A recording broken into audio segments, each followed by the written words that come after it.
कैसे हैं आप सभी। एक बार फिर आपका स्वागत है मेरे नए चैनल मास्टिक एस्ट्रोनॉम वास्तु में। जैसा कि मैंने पहले ही कह रखा है कि चैनल नॉट ओनली एस्ट्रोलॉजी, हम वास्तु भी सीखेंगे और देन हम न्यूमरोलॉजी के लिए भी जाएंगे। बट फिलहाल अभी तक मैंने काफ़ी वीडियो डाल रखे हैं एस्ट्रोलॉजी के लिए, बट यहाँ से मैं स्टार्ट कर रहा हूँ वास्तु के बारे में। और ये वीडियो एक्चुअली वास्तु का जो मैं इस वीडियो में कैप्चर करने जा रहा हूँ, आपको रियल टाइम चीज़ें दिखाऊंगा, how the vastu works, real time example लेके दिखाऊंगा।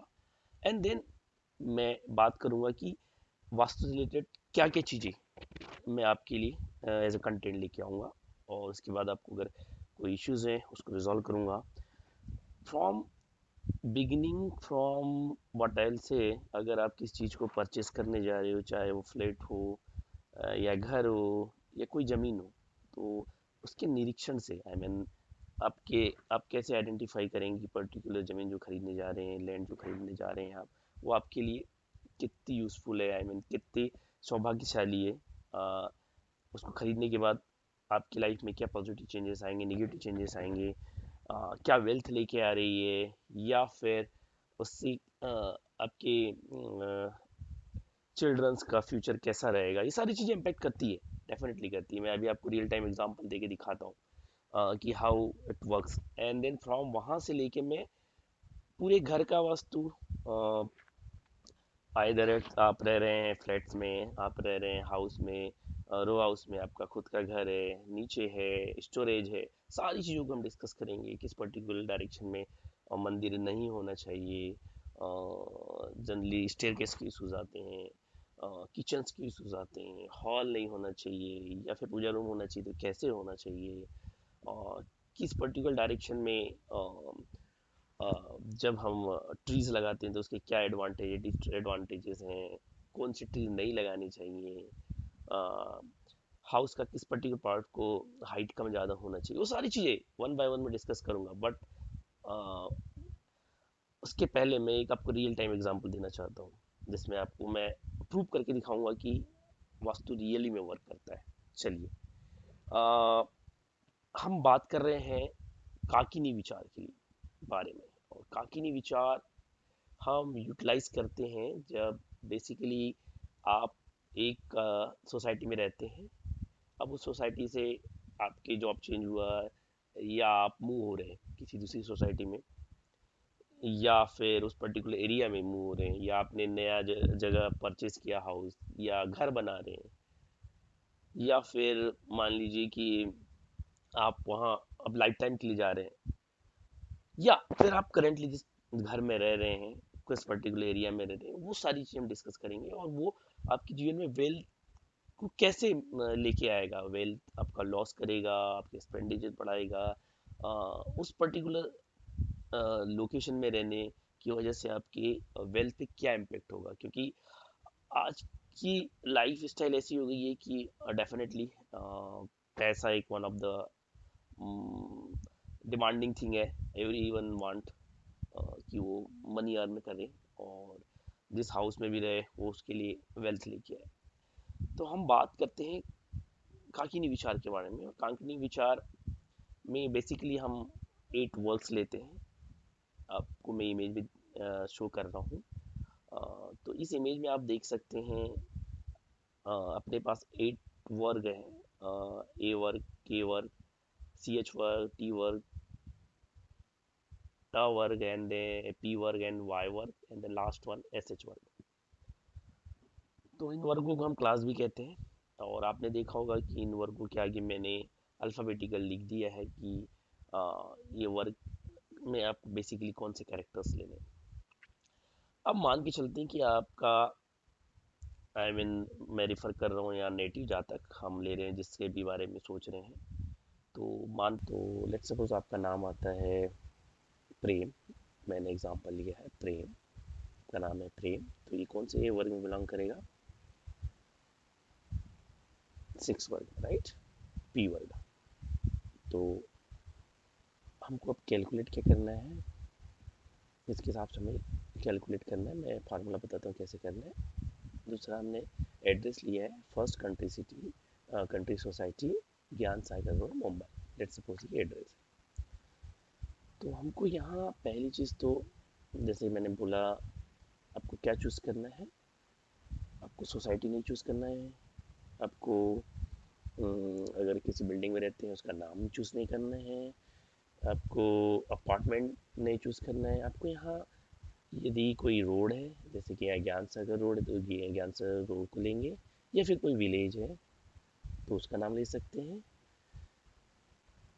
या अगर वो भी नहीं मिल रहा है तो जैसे मार्ग होता था, गली होती थी, वो सारी चीज़ें अपन इंडिकेट कर सकते हैं। बट आपको यहाँ ये नहीं लेना है कि नियर बाय समथिंग, इसके पास, ऐसा कुछ एड्रेस उठाना नहीं है। तो हमने क्या कैलकुलेट किया, प्रेम एक नेटिव था, तो ये बिलोंग कर रहा था 6 वर्गों को, तो 6 × 2 किया, प्लस 2 किया, 2 बिकॉज जो ज्ञान सागर रोड है उसका जी बिलोंग करता है विच वर्ग, के वर्ग को, सेकेंड नंबर पे। तो 6 × 2 +2 आया ज्ञान वाले वर्ग से। टोटल 12 + 2 = 14, डिवाइड किया 8 से, तो 6 रिमाइंडर बचता है। हमको यहाँ रिमाइंडर देखना है कि कितना बच रहा है। दूसरा ज्ञान, ज्ञान में क्या किया, सेम किया, ज्ञान 2 वर्ग का सेकेंड वर्ग मतलब के वर्ग का था, 2 × 2 किया, प्लस प्रेम का 6 उठाया, तो 2 × 2 4 + 6 = 10 हो गया। 10 को 8 से डिवाइड किया, 2 रिमाइंडर बचा। तो हम यहाँ देखने वाली बात ये है कि जो प्रेम है उसमें रिमाइंडर 6 बच रहा है, ज्ञान है उसमें रिमाइंडर 2 बच रहा है। तो इस केस में नेम का जो रिमाइंडर है वो ग्रेटर देन है प्लेस। तो ये इंडिकेट करता है कि आप जहाँ रहने जा रहे हैं या रह रहे हैं वो प्लेस वर्स्ट है कॉम्बिनेशन के हिसाब से। आपकी लिविंग के लिए ये वेल्थ लेके नहीं आएगा, बल्कि आपकी वेल्थ को ख़त्म कर देगा। अब वही नेटिव सब कुछ मानते हैं कि प्रेम है। अगर लक्ष्मी सोसाइटी है संभाजी रोड पे, मुंबई में रहता है, तो अगेन हम यहाँ से संभाजी रोड लेंगे,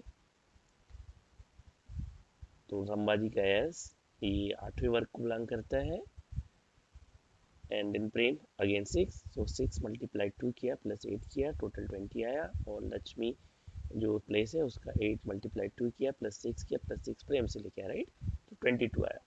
अब ऊपर रिमाइंडर 4 बच रहा है, नीचे 6 बच रहा है, मीन्स नेम लेस देन है प्लेस से, लेस देन हो या इक्वल टू, ये बेटर वेल्थ देने वाला होगा। और जितना ज़्यादा डिफरेंस होगा, आई मीन जितना रिमाइंडर कम आएगा किसका, नेम का प्लेस से, उतना आपका वेल्थ प्रोवाइडर होगा वो पर्टिकुलर लिविंग एड्रेस, हाउस जो भी है आप जहाँ रह रहे हैं या रहने जा रहे हैं। तो आप कैलकुलेट करके देखिए, अगर ये प्रेडिक्शन आई मीन आप पे सूट नहीं करते तो मुझे कमेंट कीजिए, बिकॉज माइट भी आपने कुछ मिस किया होगा, क्योंकि इसकी एक्यूरेसी 99% है। वन केस में माइट भी किसी पर्टिकुलर थिंग को चूज नहीं करने पे या नाम चेंज हो गया हो तुरंत, तो चेंज वाले भी इम्पैक्ट कैसे करते हैं कि पहले नहीं अच्छा नहीं तब नाम चेंज हो गया, तो वो उनके इम्पैक्ट देना चेंज हो जाएंगे। पहले अच्छा नहीं था तो अब अच्छा भी हो सकता है। तो होप आप कैलकुलेट करके देखेंगे और मुझे बताएंगे कि आपका जो पास्ट एक्सपीरियंस है उससे भी कंपेयर करना है कि आप पहले कहीं और रहते थे, मान लो आपने मूव किया रिसेंटली, तो जो चेंजेस मैं बोल रहा हूँ उसके हिसाब से परफेक्ट बैठ रहे हैं या नहीं, ठीक है। एंड मुझे पूरी आशा है कि आपकी प्रेडिक्शन में 100% एक्यूरेसी के साथ आएंगे। एंड बेस्ड ऑन दिस आपको बेसिकली चूज करने के लिए बेस्ट होगा कि किस प्लेस पे अगर आप मूव कर रहे हैं तो मूव करना चाहिए, किस प्लेस पे नहीं करना चाहिए, और जो करंट लिविंग एड्रेस है वो आपके लिए कितना वेल्थ प्रदान करने वाला है। तो होप ये आपको समझ में आएगा और आप बिंदास कीजिए और मुझे बताइए कि कितना वर्क कर रहा है आपके लिए। 100% एक्यूरेसी के साथ आ रहा है, नहीं आ रहा है, नहीं आ रहा तो क्या इश्यूज आ रहे हैं, आप कैलकुलेट नहीं कर पा रहे हैं तो क्यों नहीं कर पा रहे, मुझे बताइएगा, मैं आपकी हेल्प करूंगा कैलकुलेट करने के लिए। मुझे पूरी आशा है आपके लिए 100% एक्यूरेसी के साथ आएगा। तो एक था एक जस्ट रियल टाइम एग्जांपल में यहाँ देने के बाद ये कोशिश किया कि आप इस कैलकुलेशन के बाद एटलीस्ट इतना समझ में आ जाए कि वास्तु वर्क करता है और कैसे वर्क करता है। तो ये एक जस्ट एक वन एग्जांपल था। इस टाइप की बहुत सारी चीज़ें हैं वास्तु में जो आपकी रियलिटी रियल लाइफ से जुड़े हैं, और बहुत सारी चीज़ें हैं जिनमें इम्पेक्ट करते हैं। जैसे एक मेरा फ्रेंड था, मैं एक अपना पास्ट एक्सपीरियंस शेयर कर रहा हूँ। उसके फादर को डिसीज रहती थी काफ़ी सालों से। वो रीज़न था वास्तु दोष। उसके घर का वास्तु इस प्रकार था कि वो डिसीज लेके आने वाला ही था। तो इस केस में उसने काफ़ी सालों से उसका जो मनी था जितना कमाता था, 10 to 15 years, almost I think 14 years तक लगभग उसने अपने पापा के इलाज में सारे पैसे खर्च कर दिए। बट जब उसको रियलिटी एक वास्तु कंसल्टेंट से मिला और जब उसने कुछ चेंजेस करवाए, सडनली पापा रिकवर हो गए और उन चीज़ों से उसने मुक्ति पा लिया। तो एक वन ऑफ द एग्जांपल है, इस टाइप के बहुत सारे एग्जांपल हैं। और मैं आने वाली कंटेंट से, अपने वीडियोस से आपको वन बाय वन सारी चीज़ें समझाऊंगा, फ्रॉम बिगिनिंग टू एंड, कैसे अप्लाई करते हैं। अगर आप किसी घर का वास्तु देख रहे हैं तो कैसे करना है, कैसे कंपास का यूज़ करना है। देन डायरेक्शन देखनी तो कैसी देखनी है, ऐसा नहीं कि कहीं भी खड़े हुए और अपने डायरेक्शन देख लिया और बोले इट्स नॉट वर्किंग और इट्स वर्किंग लाइक दैट। तो मेरा कहने का मतलब ये है कि वास्तु 100% वर्क करता है। That's my practical experience, and not only me, it helps lots of other guys. So I'm assuming आप इसको अच्छे से लर्न करने की कोशिश करेंगे। एंड मैंने बोला कि कुछ जो ट्रिक्स हैं जो मैं बताऊंगा वो आपको कोई नहीं बताएगा। इवन आप वास्तु कंसल्टेंट के पास भी जाते हैं तो एक पर्टिकुलर चीज़ की रेमेडीज करके दे देगा। और जैसे मैंने अभी कांकड़ी विचार, आई डोंट थिंक सो आपको कहीं ये यूट्यूब में मिलेगा। मेरे बताने का एक ही रीज़न था, आप अवेयर हो, आप कुछ प्रॉफिट हो, आप इससे पॉजिटिव वे में लेके जाके कुछ आई मीन अपनी डेली लाइफ को इम्प्रूव कर सके। सो होप आपने एंजॉय किया होगा वीडियो। और मैं आपसे यही कहूँगा कि इस वास्तु की न्यू सीरीज़ में अपकमिंग वीडियोस का इंतज़ार करती जाइए। मोस्ट प्रॉब्ली पहले ही मैंने कह रखा है कि ये चैनल केवल एस्ट्रोलॉजी के लिए नहीं, तो एस्ट्रोलॉजी पे डेली बेसिस पे वीडियोस ऑलमोस्ट आते रहेंगे। या वीक में 2-3 वीडियो कम से कम आएंगे। एंड देन वास्तु की 2 से 3 वीडियोस भेजने के डालने की पूरी कोशिश करूँगा। ज़्यादा हो जाते हैं तो well and good, but I will try my best how much I can add the contents. तो होप एंजॉय किया होगा आपने। अब एक ही आपसे रिक्वेस्ट है कि जल्दी सब्सक्राइब कर लीजिए, लाइक कर लीजिए, ताकि ये लार्जर ऑडियंस तक पहुंच सके। मिलते हैं जल्द नेक्स्ट वीडियो में। जय माँ जगदम्बे। स्वस्थ रहिए, खुश रहिए।